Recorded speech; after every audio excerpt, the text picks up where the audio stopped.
Hello everyone, आप सभी का स्वागत है दोस्तों आज मैं जो कॉन्सेप्ट आप लोगों के साथ डिस्कस करने वाला हूँ ना, ये कॉन्सेप्ट निश्चित ही आपको एक या दो क्वेश्चन दे के जाएगा पेपर में, ये पक्की बात है ना। राइट एंगल के अंदर राइट एंगल्स होते हैं और उनसे बहुत सारे आउटपुट निकलते हैं। तो जो भी आउटपुट उससे निकलते हैं ना, वो सारे के सारे आउटपुट डिस्कस करने वाला हूँ मैं इस सेशन में आप लोगों के साथ में। ठीक है, मेरे साथ बने रहना भाई सभी लोग ध्यान से। देखो ध्यान से, मैं क्या कहना चाह रहा हूँ कि एक राइट एंगल ट्राइंगल है। एक राइट एंगल ट्राइंगल मैंने बना दिया इस तरीके से। एक राइट एंगल ट्राइंगल है,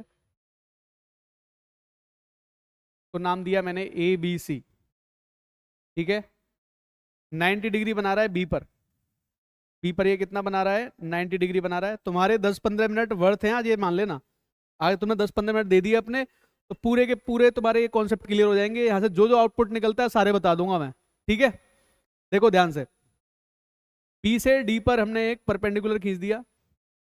बी से डी पर परपेंडिकुलर खींच दिया, ये परपेंडिकुलर मान लेते हैं, ये परपेंडिकुलर हो गया।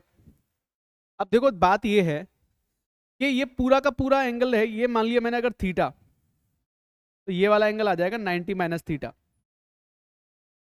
ठीक है, और ये एंगल है 90 डिग्री और ये एंगल है 90 डिग्री।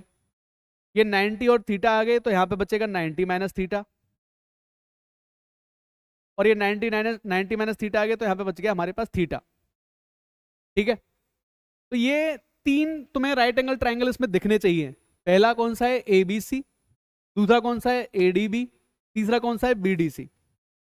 ये तीन दिखने चाहिए तुमको, क्योंकि तभी सिमिलरिटी प्रूफ होती है ना। सिमिलरिटी का मतलब क्या है, तीनों एंगल्स बराबर ही हो गए। एंगल एंगल प्रॉपर्टी है। अब जरा ध्यान देना, सबसे पहले angle triangle A B C की बात कर लो। ट्राइंगल ए बी सी ये सिमिलर होगा triangle A B C A D B के। ट्राइंगल ए डी बी के, और ये किसके सिमिलर होगा, ए डी बी हो गया, ए बी सी हो गया, ए डी बी के बाद में किसके, बी डी सी के। ठीक है, ट्राइंगल बी डी सी। अब मैंने ऐसे कैसे लिखा है इसको, इस तरीके से, ये तुम्हें थोड़ा सोचना है किस तरीके से लिख रहा हूं मैं। देखो यहां पर बी 90 डिग्री है, ठीक है, ए थीटा है, और ये 90 माइनस थीटा है। ठीक है, तो 180 डिग्री बन गया पूरा का पूरा।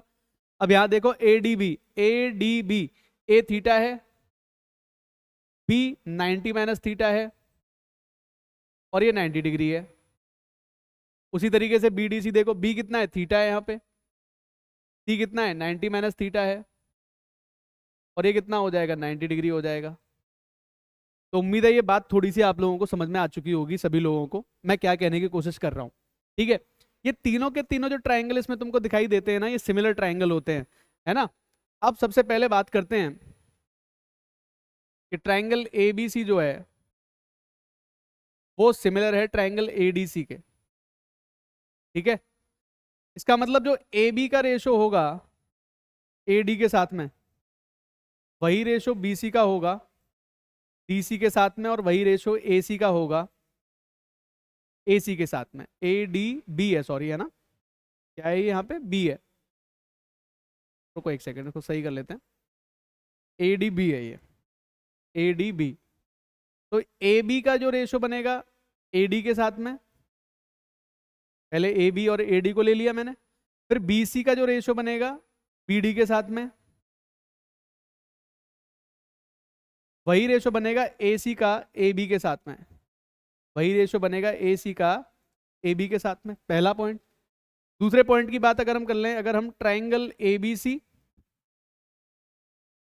और ट्राइंगल बी डी सी की बात कर लेते हैं, तो यहां पर जो ए बी का रेशो बनेगा बी डी के साथ में, वही रेशो बनेगा बी सी का सी डी के साथ में, और वही रेशो बनेगा ए सी का बी सी के साथ में। ठीक है, तीसरा, यहां से तीसरा पॉइंट यहां पे लिख देता हूं मैं। तीसरा, triangle A D B, triangle A D B जो होगा that is similar to triangle B D C. यानी कि यहां पर जो ए डी और बी डी का जो रेशो है, वही रेशो बी डी और सी डी का भी है, और वही रेशो ए बी और बी सी का है। ये तीन है, और तीनों को कंपेयर कर करके मैंने लिख दिया एक एक बार। ठीक है, तीनों को कंपेयर कर करके मैंने लिख दिया। अब देखो यहाँ से आउटपुट निकालता हूँ मैं, इंटरेस्टिंग आउटपुट आएंगे निकल के। देखो ध्यान से, यहाँ बात कर लो जरा इसको देख लो जरा, ये बी डी की जो लेंथ होती है ना यहीं से निकलेगी, यानी कि B D into A C जो है that is equal to B C into A B. यानी कि बी डी की जो लेंथ होती है वो हमारी किसके बराबर होती है, बी डी की लेंथ हमेशा याद रखो A B into B C upon A C या सी ए, इसके बराबर होती है। पहला आउटपुट मिल गया, बहुत इंपॉर्टेंट आउटपुट है, बार बार यूज होता है क्वेश्चंस के अंदर। अगर मान लो ये 3 4 5 का कोई है तो 3 गुणा 4 डिवाइड बाई 5, किसकी लंबाई आ गई, इसकी लंबाई आ गई। ठीक है, दूसरा यहां से निकाल दो, इधर से देख लो जरा, इधर देख लो जरा, बी डी का जो स्क्वायर होता है that is equal to A D into C D. ध्यान देने वाली बात है भाई, बी डी का square A D into C D होता है। ठीक है, बी डी का स्क्वायर क्या होता है, A D into C D होता है। क्वेश्चन बनते हैं डायरेक्टली और यहीं से निकलते हैं सारे के सारे आउटपुट जो निकलते हैं तुम्हारे। ठीक है ना, और देखो जरा ध्यान से, अगर मैं बात करूं इसकी ए बी स्क्वायर, यहां देखना A B square equals to A B square equals to A D into A C into A D हो गया ये। ठीक है, एक पॉइंट ये निकल के आ गया। दूसरा पॉइंट क्या निकलेगा, यहां देख लो जरा, बी सी स्क्वायर बराबर, बी सी स्क्वायर बराबर क्या निकल के आ गया, ए सी इंटू सी डी। मैं सिर्फ कुछ नहीं कर रहा, मैं इनका यूज कर रहा हूं। अगर दोनों को ऐड कर दोगे ना तो पाइथागोरस थ्योरम प्रूफ हो जाएगी इनसे। अगर इन दोनों को ऐड कर दिया तो लो यहां पे दिखा देता हूं मैं, A B square plus B C square जो आएगा that is equal to A C common ले लेना दोनों में से, A D plus C D इसके बराबर आ जाएगा, A D plus C D के बराबर आ जाएगा। ठीक है, A B square plus B C square A C into A D plus C D, A D plus C D बराबर ए सी होगा कि नहीं होगा बताओ। इसका मतलब पाइथागोरस थ्योरम प्रूफ हो गई, A B square plus B C square बराबर ए सी स्क्वायर। तो पाइथागोरस थ्योरम भी प्रूफ कर सकते हो तुम यहां से, पाइथागोरस थ्योरम भी प्रूफ कर सकते हो तुम यहां से। तो कितने सारे पॉइंट्स मैंने डिस्कस किए, ये वाला इंपॉर्टेंट है, याद रखने वाला पॉइंट है, बी डी स्क्वायर बराबर A D into C D होता है। ठीक है, और देखो कई बार इस तरह के क्वेश्चंस तुम्हारे सामने आएंगे, बी डी बराबर क्या होता है, A B into B C upon A C होता है। ठीक है, अगर मान लो मैं एक आध एग्जाम्पल तुमको समझाना चाहूँ तो जैसे मान लेते हैं इस तरह का, मान लो जैसे मान लेते हैं ये राइट एंगल ट्राइंगल हमारे सामने है। ठीक है, मुझे बी डी की लेंथ चाहिए, ये ए बी सी है। ठीक है, अब मान लो मुझे इसकी लेंथ चाहिए, ये मान लो दे रखा है 5 सेंटीमीटर का, ये 12 सेंटीमीटर का है, तो डेफिनेटली ये 13 सेंटीमीटर हो जाएगी। अब तुम बताओ, ये क्वेश्चन सीधे सीधे एग्जाम्स में कई बार पूछे गए हैं, तो बीडी की जो लेंथ बनेगी तुम्हारे लिए वो कितनी बन जाएगी, 5 गुणा 12 डिवाइड बाई 13, यानी कि 60/13 बन जाएगी सीधा सीधा। यहीं पर ये 4 5, ये 3 4 5 का होगा तो उस केस में बीडी की लेंथ कितनी बन जाएगी, 3 इंटू 4/5,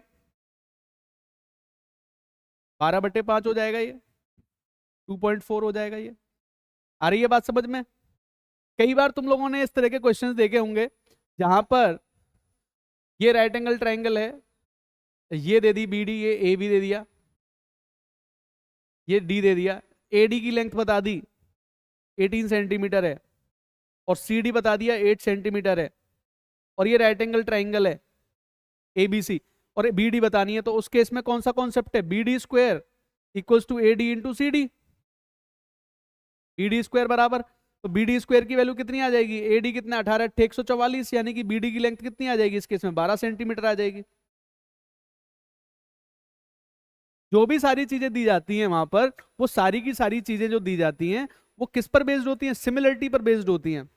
अब इस पर कोई भी क्वेश्चन तुम्हें बना के दिया जा सकता है, कैसा भी क्वेश्चन तुम्हें दे दे, सीडीएस वगैरह में भी क्वेश्चन आते हैं, देखता हूँ अगर मुझे कोई क्वेश्चन मिलता है तो सीडीएस वगैरह में पूछा जाता है इस तरह का क्वेश्चन। में नहीं है अभी, इसमें नहीं है इसके अंदर, नहीं है, कोई बात नहीं है। कॉन्सेप्ट मैंने तुमको बता ही दिया, कॉन्सेप्ट यही रहता है। ठीक है, उम्मीद है कॉन्सेप्ट समझ में आया होगा। ध्यान कर लो, इसका स्क्रीनशॉट लेके रख लो बेटा, तुम्हारे काम आएगा, पेपर में नंबर पक्के पक्के हैं। ठीक है, थैंक यू।